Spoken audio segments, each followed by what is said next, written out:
The sun was beating down hard on the small town of Bakersfield, California, that Saturday morning in late June.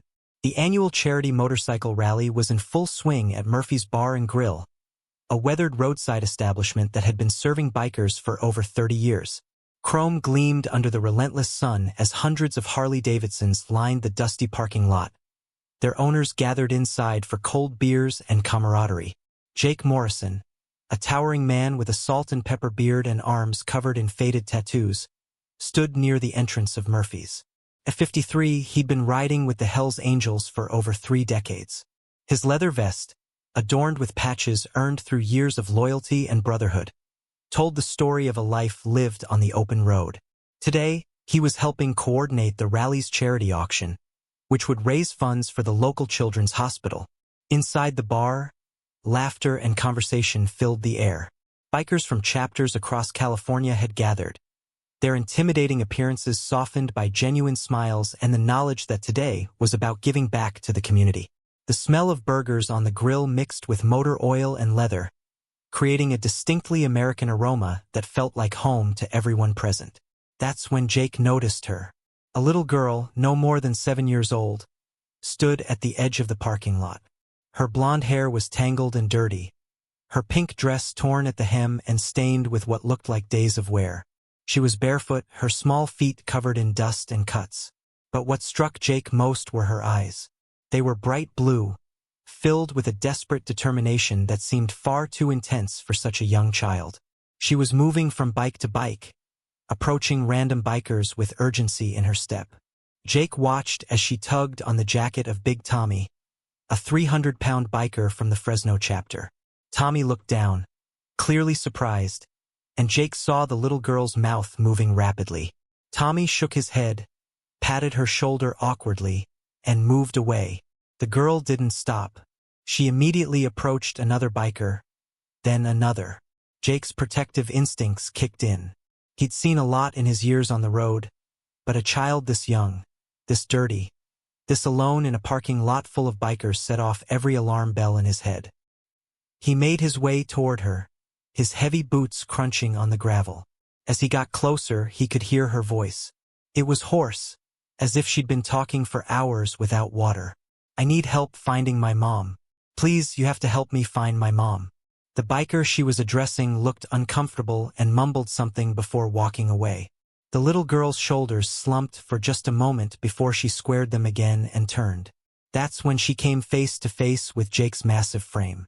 She looked up at him, and Jake felt his heart crack. This kid was terrified but trying so hard to be brave. "Hey there, little one," Jake said, kneeling down to her level. His voice, usually gruff and commanding, softened to something almost tender. "What's your name?" "Emma," she whispered, her voice breaking. "Emma Peterson." "Okay, Emma. I'm Jake." He gestured to the patch on his vest. "I'm with the Hells Angels and we're going to help you. But first, I need you to tell me what's going on. Where are your parents?" Emma's eyes filled with tears, but she blinked them back with fierce determination. "My mom. She's missing. We were at the motel down the road, the Desert Rose. We've been staying there for 2 weeks. Mom lost her job and we couldn't pay rent anymore, so we moved there." She took her breath, speaking faster now. 3 days ago, a man came. He was scary. He had a scar on his face and he talked to my mom outside. She told me to stay in the bathroom and be quiet. I heard them arguing. Then I heard her scream. Jake's jaw tightened. "Keep going, sweetheart." I stayed in the bathroom like she said, for hours. When I finally came out, she was gone. The man was gone. Everything was gone. Her purse, our bags, everything. Emma's voice rose with panic. "I've been looking for her. I went to the motel office, but the lady said my mom checked out. But she didn't. She wouldn't leave me. She wouldn't." The little girl was shaking now, and Jake gently placed his large hand on her thin shoulder. By now, several other bikers had gathered around, their expressions darkening as they listened to Emma's story. "Did you call the police?" Jake asked carefully. Emma nodded. "They came to the motel. They said she probably just left. That it happens all the time. They said I should go to child services and they'd find me a foster home." Emma's voice dropped to a whisper. But I know my mom didn't leave me. Something bad happened. That man took her. I know he did. Jake stood up slowly, his mind racing. He looked around at the faces of his brothers. They all wore the same expression, a mixture of rage and determination. This was exactly the kind of situation they'd pledged to stand against. How long since you talked to the police? Jake asked. Yesterday morning. They put me in a room at the station, but I ran away. I've been walking since yesterday, asking everyone I see for help. When I saw all the motorcycles, I thought maybe bikers could help. My mom always said bikers were good people underneath. Jake's expression hardened as he processed Emma's words. He pulled out his phone and made a quick call while keeping his eyes on the frightened child. Within minutes, what started as a casual gathering transformed into something far more serious. Word spread through the bar like wildfire, and bikers began pouring out into the parking lot. Marcus Reed, the chapter president, emerged from Murphy's. He was a lean man in his late 50s with sharp eyes that missed nothing. When Jake explained the situation, Marcus's face became stone. Get her some water and food, Marcus ordered. Then he turned to the crowd. Listen up. We've got a missing woman and a child who's been on her own for 3 days. This happened at the Desert Rose Motel. We're gonna find out what happened. Emma drank the bottle of water someone handed her like she hadn't seen liquid in days. Between gulps, she provided more details. The man with the scar drove a black pickup truck. He wore a red baseball cap. Her mother's name was Sarah Peterson, 32 years old, brown hair, green eyes. Jake noticed something that made his stomach turn. Emma's arms were covered in small bruises, and there was a nasty cut on her knee that looked infected. This kid had been surviving alone on the streets, probably sleeping wherever she could find shelter, eating whatever scraps she could find. One of the bikers, a woman named Razor with fierce eyes and short-cropped hair, knelt beside Emma. Sweetie, did your mom have any friends around here? Anyone she talked to? Emma shook her head. We just moved here 6 months ago from Nevada. Mom worked at the diner on Route 58, but then the owner sold it and everyone got fired. She was trying to find another job. She was trying so hard. The desperation in Emma's voice cut through every person present. Here was a child who'd watched her mother struggle, who'd ended up in a rundown motel, and who'd now lost the only person she had in the world. Jake made another call, this time to a contact he had in the Bakersfield Police Department. The conversation was brief and his expression grew darker with each passing second. When he hung up, he looked at Marcus. They filed it as voluntary abandonment. Didn't even open an investigation. Said the mother probably took off with a boyfriend and left the kid behind. They're looking for Emma to take her into protective custody. Emma's eyes went wide with terror. No, I can't go there. I need to find my mom. Please, you have to believe me. She didn't leave. That man took her. I heard her scream. Marcus looked at the little girl, then at the 250 bikers now assembled in that parking lot. Every single one of them wore the same expression, a mixture of fury and resolve. We believe you, Emma, Marcus said firmly. And we're going to find your mother. He raised his voice so everyone could hear. Brothers and sisters, we ride. Now, the sound of 250 motorcycles roaring to life simultaneously was like thunder rolling across the California desert. Emma stood in the center of it all, her small frame dwarfed by the massive machines and their riders. For the first time in 3 days, something flickered in her eyes that hadn't been there before. Hope. Jake lifted Emma onto his bike, securing her safely in front of him. You hold on tight, okay? We're going to that motel and we're going to get answers. The convoy moved through Bakersfield like a force of nature. Cars pulled over. People stopped on sidewalks to stare. The sheer size of the group was overwhelming, and the message was clear. Something important was happening. When they arrived at the Desert Rose Motel, the sight was even more depressing than Jake had imagined. It was a rundown single-story building with peeling paint and a flickering neon sign. The kind of place where people stayed when they'd run out of options. The parking lot was nearly empty except for a few beaten-up cars. The motel manager, a thin woman in her 60s with bleached blonde hair and too much makeup, stepped out of the office. Her face went pale when she saw the army of bikers pulling into her lot. Marcus was the first off his bike. He walked straight up to her, his presence commanding. "I'm looking for information about Sarah Peterson. She was staying here 2 weeks ago. Room 12. The manager's hands shook slightly. "Like I told the cops and the kid, she checked out. Paid through Tuesday and left. That's all I know." Jake stepped forward with Emma still holding his hand. The little girl pointed toward the far end of the motel. "That's our room. Number 12. Marcus turned back to the manager. "We need to see that room. It's been rented out since then. I can't just let you in." The manager's voice was defensive but wavering. "You can and you will," Razor said, stepping up beside Marcus. "Or we can stand here all day while my brothers make phone calls to every health inspector, fire marshal, and code enforcement officer in the county. Your choice." The manager's resistance crumbled. She disappeared into the office and returned with a key, though her hands shook so badly it took her 2 tries to hand it over. As they walked toward room 12, Jake noticed Emma's grip on his hand tightening. When they reached the door, she stopped. "This is it," she whispered. "This is where I heard her scream." Marcus unlocked the door and pushed it open. The room was dark, the curtains drawn. He flipped on the light.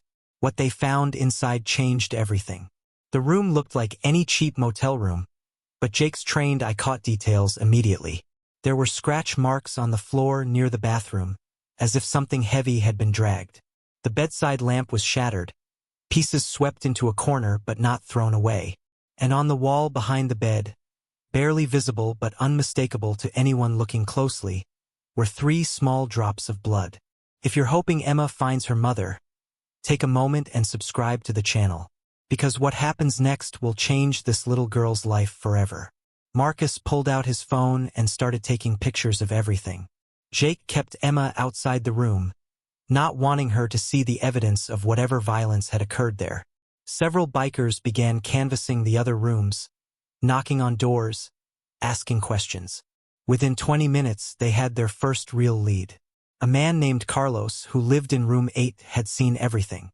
He'd been too scared to tell the police, afraid of getting involved.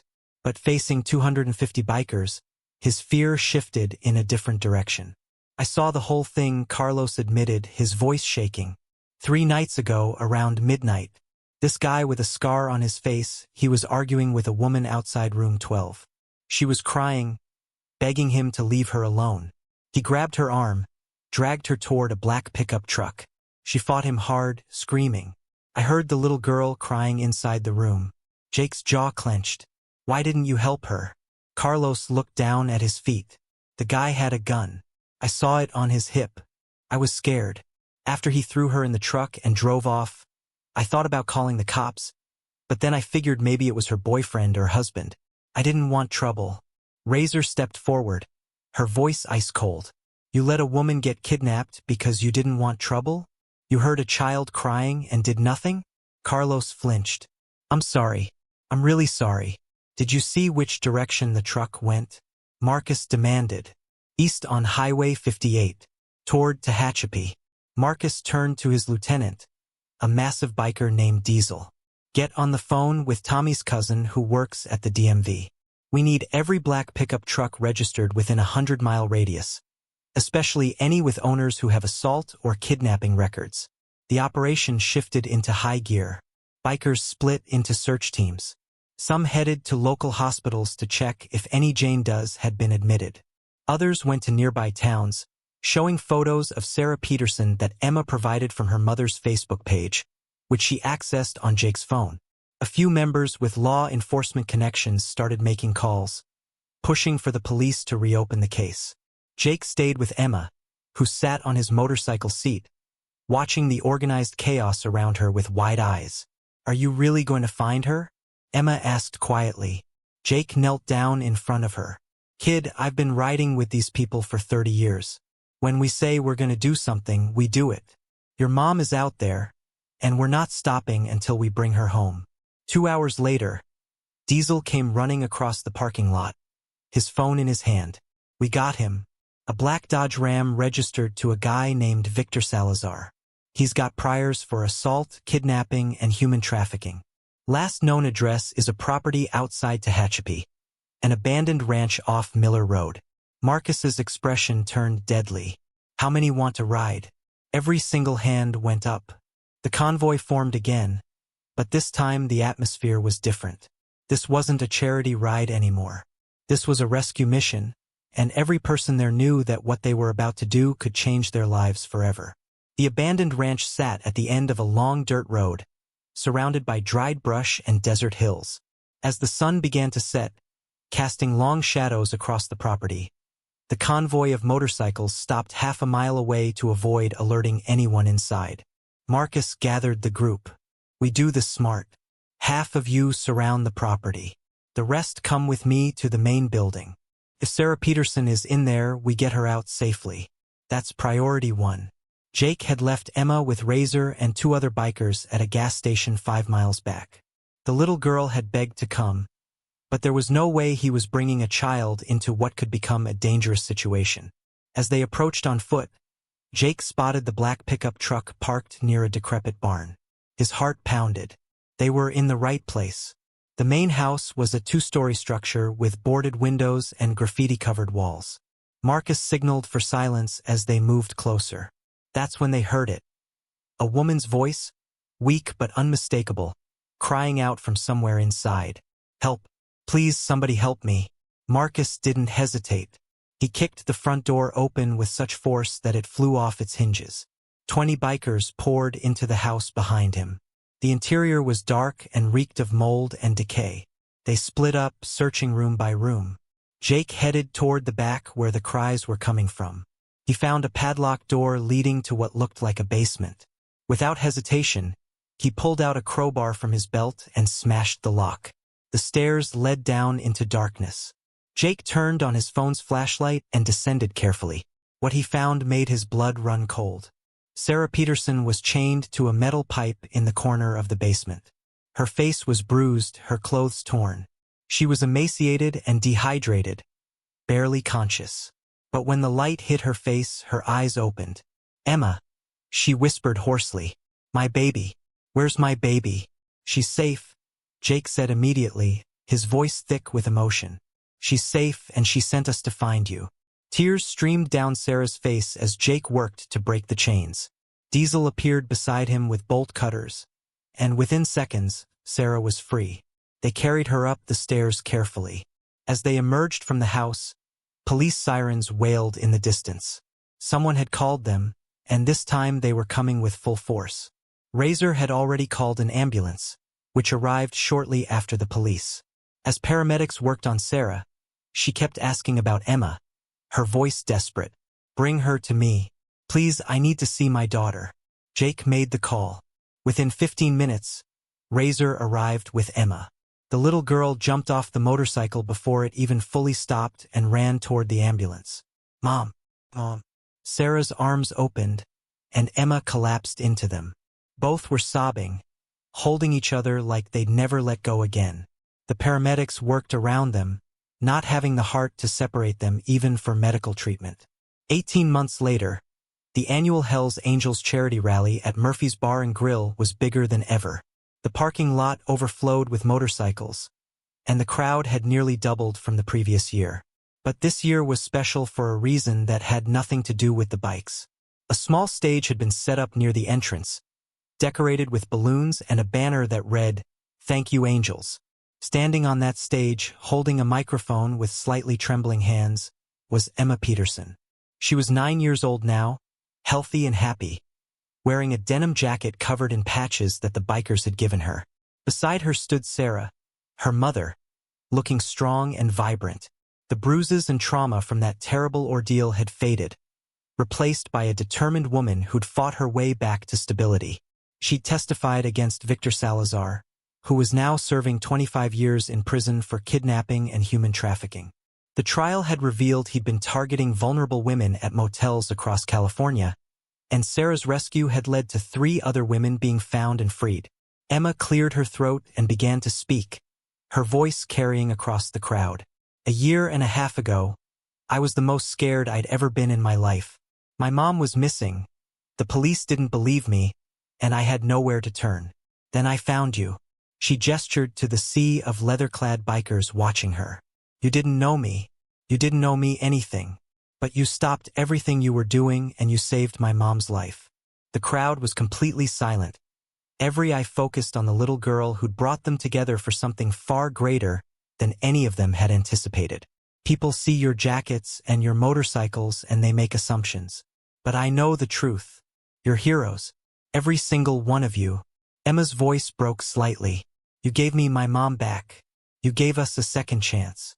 Sarah stepped forward and wrapped her arm around her daughter.